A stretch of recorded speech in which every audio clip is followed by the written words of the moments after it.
I am so honored to be here. I'm so honored to be here celebrating the beginning of this new year with all of you, with Beit Tshuva. The past few months have been a whirlwind of new experiences and tremendous changes for me and my family. In May, I was ordained as a rabbi from the Jewish Theological Seminary in New York City.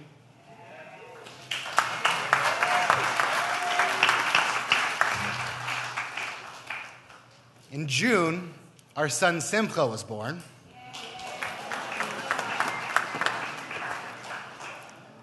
I thought that would get a better applause. At the end of July, I moved to Los Angeles before my wife Michelle and our son Simi, so that I could establish a home for us here. Not to mention the fact that I started working at Beit Tshuva in August. All of that is to say that I bit off a lot this past summer. Over the course of 4 months, our little family has undergone 4 major life transitions. It goes without saying that each of these transitions has built upon the previous, and each has complicated the ones that come before. It hasn't always been the easiest. And I'm here to share with all of you tonight that I have never been so overcome with gratitude. Gratitude for this wonderful community, gratitude for my inspiring colleagues here at Beit Tshuva, gratitude for our friends and family members who helped us through each of these successive transitions. But most importantly, I have gratitude for my caring, supportive, beautiful, loving, and dedicated wife, Michelle.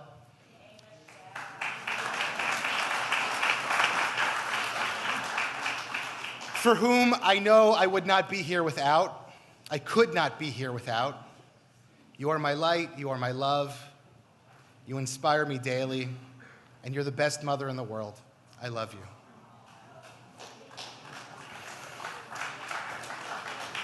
I haven't even gotten to the good part. Finally, I have gratitude for God. Because I know in my heart of hearts that I would not be here today with all of you if it were not for the mostly gentle hand of God in my life. I know that without grace, providence, and divine intervention, I might never have finished rabbinical school. I might never have found myself. I might never have been able to be present here, now. As the psalmist writes, Zeh hayom asa Adonai, Nagila v'nismecha bo. This is the day that God has made. Let us rejoice and celebrate in it. And I have a tremendous amount to be thankful for and rejoice for in this world. But I didn't always see life that way. I didn't always understand just how God and my experience intersect. I don't always feel totally comfortable in my relationship with God. I wasn't always so sure that God existed. And I don't know if I cared. So when Rabbi Mark told Rabbi Matt and myself about a month ago that our high holiday sermons were going to be about our personal relationships with God, I nodded and smiled. And I figured that I had close to a month to figure out just what I was going to say tonight. The problem of untangling my relationship, my very complicated relationship with God, seemed to be something that I could handle, tomorrow. And as I wrote countless false starts to this sermon, including a full 12-page draft that Rabbi Mark and I tore apart yesterday,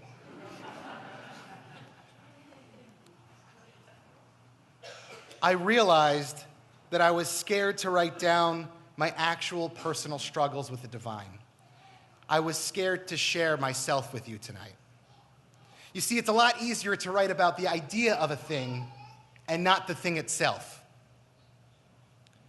So here it is, Rabbi Andy Markowitz's theological journey, trials, troubles, triumphs, and transformations. So I look to the Bible. I look to our received tradition to find a rough analog for how my relationship with God has developed over the years. And I'm drawn to Moses. Moses, the child of Hebrew slaves, saved by Pharaoh's own daughter, raised as a prince in the palaces of Egypt, turned exile and fugitive after killing an Egyptian taskmaster, beating a Hebrew slave. Moses was able to remake his life as a simple shepherd in the deserts of Midian. He had a wonderful family, a good career, a life for himself. He was content with his lot. He was content for everything to stay the same. He was comfortable. He had everything he wanted. And then, all of a sudden, an angel of the Lord appeared to him in a blazing fire out of a bush. He gazed, and there was a bush aflame, yet the bush was not consumed. Something happens that shakes his very foundation. The way the universe operates, bushes burn, they're used up, is flipped on its head. He's confronted with something he cannot understand. Somehow this moment is different than all of the other moments that came before. The sight of the burning bush causes a fundamental shift in the way Moses understands the universe, understands the way he can exist in the world. The bush serves as that liminal moment, that transition where nothing that follows can ever be the same as what came before. When God appears before you, you have two choices. You can listen or you can run away. For me, that moment happened close to 4 years ago here at Beit Tshuva. But my Beit Tshuva story begins close to 7 years ago when a friend of mine who knew that I wanted to be a rabbi handed me Rabbi Mark's memoir, The Holy Thief, right before Yom Kippur. And I spent that Yom Kippur reading Rabbi's story of going from darkness to light, from missing the mark to redemption and tshuva. Indeed, Rabbi Mark's story has become standard Yom Kippur reading in the Markowitz household. So when the chance to spend a long weekend at Beit Tshuva learning from someone who had become my teacher from afar appeared, I jumped at the opportunity. And so I, along with a few of my classmates from New York, came to Beit Tshuva for a few days of learning and growth. And while there, we spent time learning with and from the residents and staff of Beit Tshuva. There's one moment that stands out as my burning bush moment, as the moment that all of this, my relationship with God, my relationship with myself, my relationship to the world, fundamentally changed. That Shabbat afternoon, I spent out on Shirley's patio learning with a young woman coming off of a heroin addiction. At first, we studied in Chavruta. We studied text together. And like all good Chavrutot, the text that we were learning fell away and our souls became the text. We became the text for one another. And as I sat there across from a young woman roughly my own age, pulling herself out of the depths of her addiction, it occurred to me that we weren't all that different. Even though I wasn't addicted to heroin, the things that she said about herself echoed in the deepest recesses of my soul. I found myself resonating with her shame, her joy, her story, our story, the human story, a story of connection and distance. And I felt an obstruction in my worldview that I didn't even know was there shatter. The thing that made me feel very, very safe fell away. And that was terrifying. It was heartbreaking.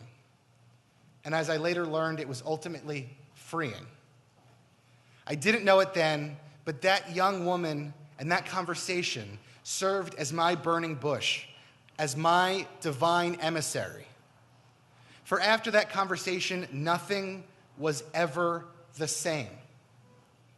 I wasn't the same. The world wasn't the same. I remember coming home after that trip crying my heart out at the kitchen table with my wife, Michelle, exclaiming just how broken I was, just how broken I am, just how much pain I lived with and in ignorance of, and just how far I felt from God, just how far I felt from myself. With Beit Shuva's help, I had realized the depths of my own self-loathing and shame. I had come to realize my own addictions, and all I wanted to do was run away and hide. It wasn't until later that the words of the psalmist became totally clear to me. Karov Adonai lanishbarei lev. God is close to the brokenhearted. It's when we're in our deepest, darkest places. It's when we're most vulnerable, when we want nothing more than to run away from God, truth, others, and ourselves, that we are most open. That we are most open to encountering God. Just like Moses at the bush, we have the choice to run away, to run from, or towards God. Indeed, Moses' first impulse, once given his charge by God to return to Egypt and free the Israelites, was to say, Mi anochi, who am I that I should go to Pharaoh? The chutzpah, the audacity, Moses' ability to look God in the face and say, no, thank you, might appear at a glance to be an act of humility or modesty. I read this moment as an act of self-deprecation, an act of self-loathing. He genuinely doesn't believe that he is the right person to go and serve God because of where he comes from, because of experiences, because of his shame. He's being asked to return to Egypt, to return to the place of his birth, to return to the place of his shame, and he is unwilling. Moses is so unwilling to trust in God that he resists. He refuses no less than 5 times.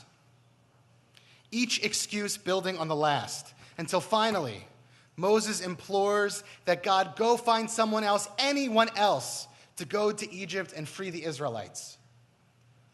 So too did I leave my encounter with God at Beit Shuvah with a feeling of shame, feeling of unwillingness, and a feeling of fear. I realized that I was afraid of everyone and everything.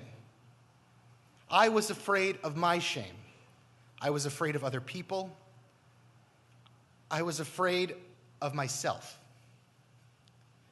It was at this moment that, much like Moses, I had a choice.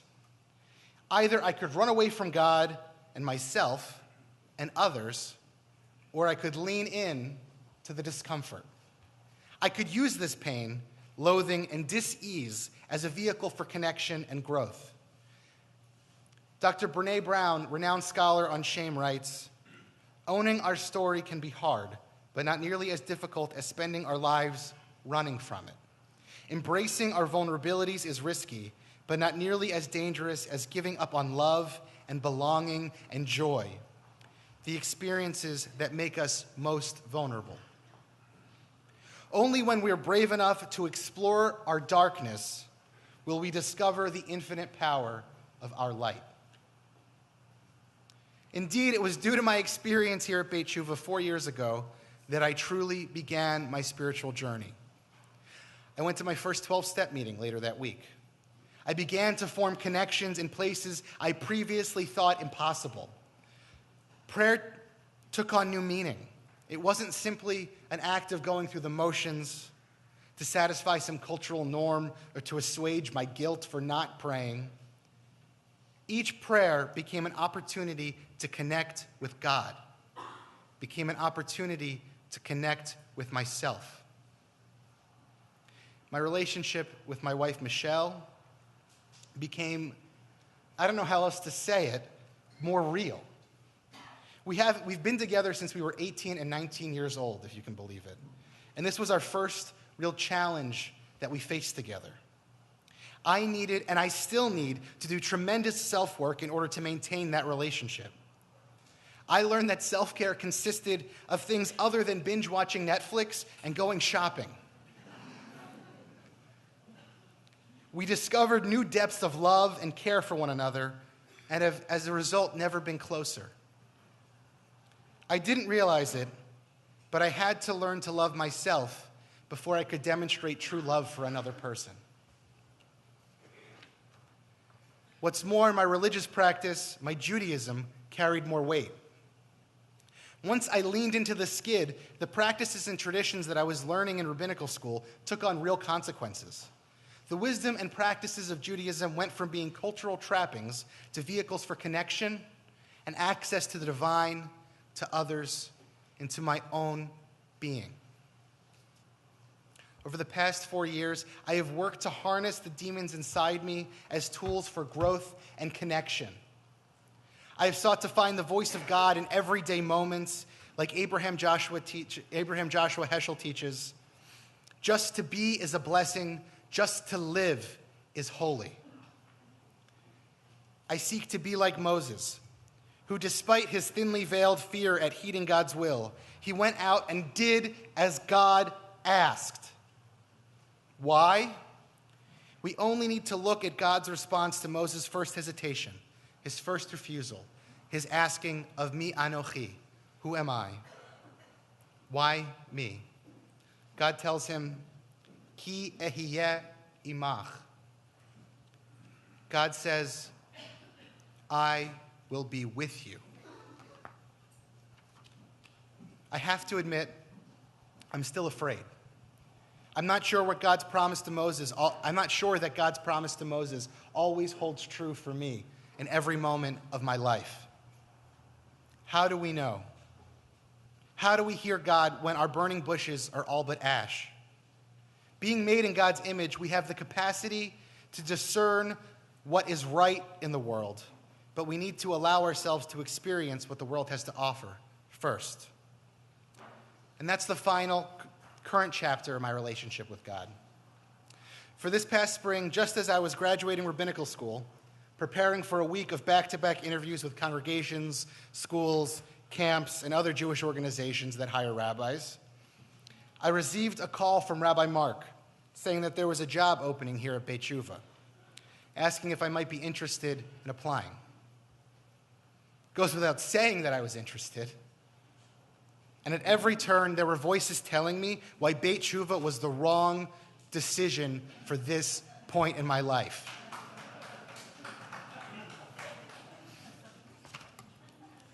And yet, when I came back through those doors on Venice Boulevard for my interview, I knew that I had come home. I knew that on some level, God had guided me to the place that I needed to be. In the end, it came down to that feeling. Beit Shuvah is a place where I can feel God in each interaction, in each group, in each Shabbat service. It's a place where I know I am doing God's will in the world. And for that, I'm grateful. It's a place where we all own our full stories and use them as a means to connect, not run away. It's a place where people are finding their burning bushes on a daily basis and leaning in and running towards. Victor Hugo writes in his famous novel, Les Miserables, that to love another is to see the face of God. Well, if there's anything that I've learned on my theological journey, it's that we first have to love all of ourselves so that we might love another, so that we can then find God. Once we're open to experiencing God fully, we never know how when or where God will reach out. All we have to do is listen. All we have to do is be open. All we have to do is run towards, not away. And so my bracha, my blessing for all of us as we enter into the year of 5778 is that we all have the ability to own our fears, our shame and inadequacies, so that we might be able to hear God in any moment, in every moment, every day. Shana Tova.